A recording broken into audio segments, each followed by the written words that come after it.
সম্প্রতি বেরিয়ে এসেছে চাঞ্চল্যকর তথ্য। দেশে বড় ধরনের সন্ত্রাসী হামলা ঘটতে চলেছে। আশঙ্কা রয়েছে চোরাগোপ্তা হামলারও। এমনটাই জানিয়েছে দেশের দায়িত্বশীল গোয়েন্দা সূত্রগুলো।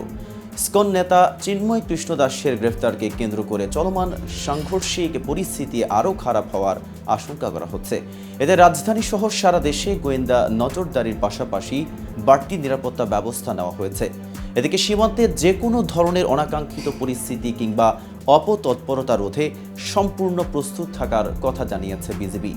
এই পরিস্থিতিতে যুক্তরাজ্য ভ্রমণ সতর্কতা হালনাগাদ করে বাংলাদেশের 3 পার্বত্য জেলা ভ্রমণে এদেশে তাদের নাগরিকদের সতর্ক থাকতে বলেছে।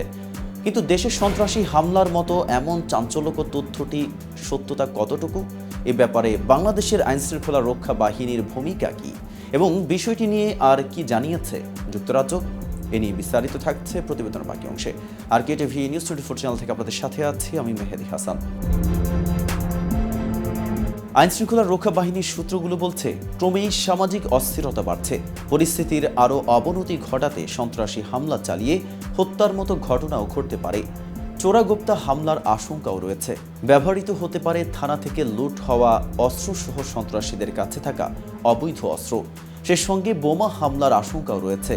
এ অবস্থায় সার্বিক পরিস্থিতি নিয়ন্ত্রণের পাশাপাশি আইনশৃঙ্খলা পরিস্থিতি স্বাভাবিক রাখতে দেশে বিশেষ নিরাপত্তা ব্যবস্থা জোরদার করা হয়েছে। গোয়েন্দা সূত্র বলছে, বড় ধরনের সন্ত্রাসী হামলার বিষয় মাথায় রেখে ঢাকা সহ সারা দেশে পুলিশের পাশাপাশি র্যাব ও গোয়েন্দা সংস্থার সদস্যরা নজরদারি বাড়িয়েছেন।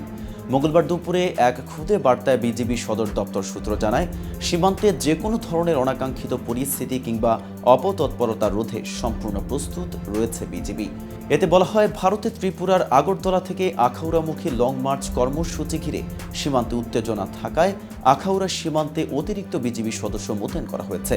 এদিকে ভারতের আগরতলায় বাংলাদেশের সহকারী হাইকমিশনের ভেতরে বিক্ষোভ ও হামলার ঘটনার পর ঢাকার গুলশান এলাকায় অবস্থিত ভারতীয় হাইকমিশনের নিরাপত্তা জোরদার করেছে পুলিশ।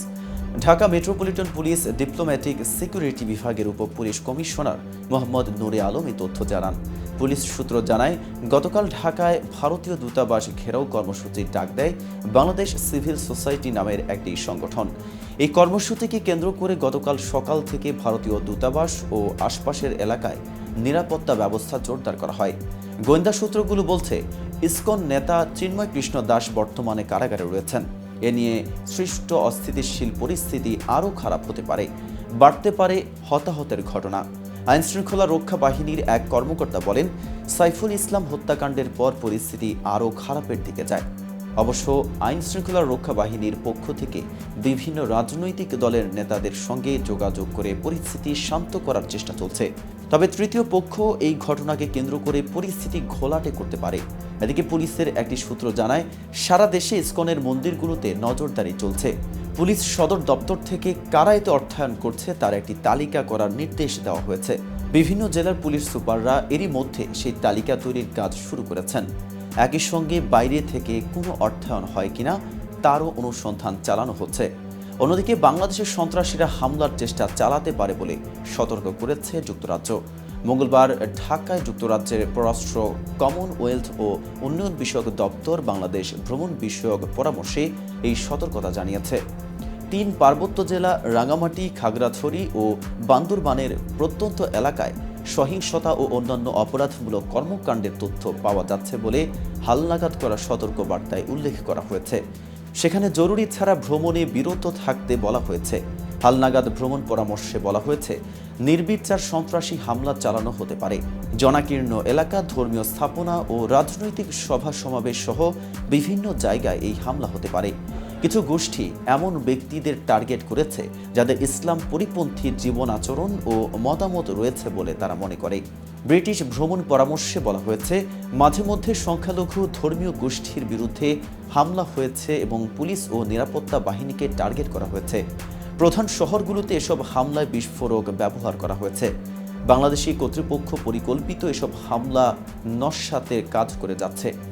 বাংলাদেশের রাজনৈতিক পরিস্থিতি নিয়ে ব্রিটিশ সরকারের ওয়েবসাইটে বলা হয়েছে, 2024 সালের জুলাই ও আগস্টে বাংলাদেশ জুড়ে ব্যাপক সহিংসতা হয়, যাতে অনেক মৃত্যু ও বহু আহত হয়েছে। বাংলাদেশের পরিস্থিতি এখনও অস্থির রয়েছে উল্লেখ করে যুক্তরাজ্যের ভ্রমণ পরামর্শে বলা হয়েছে, রাজনৈতিক মিছিল ও সমাবেশ এখনও অব্যাহত রয়েছে। এগুলো দ্রুত সহিংস হয়ে উঠতে পারে, যা আইনশৃঙ্খলা রক্ষা বাহিনীর সঙ্গে সংঘর্ষের রূপ নিতে পারে। আজ এ পর্যন্তই।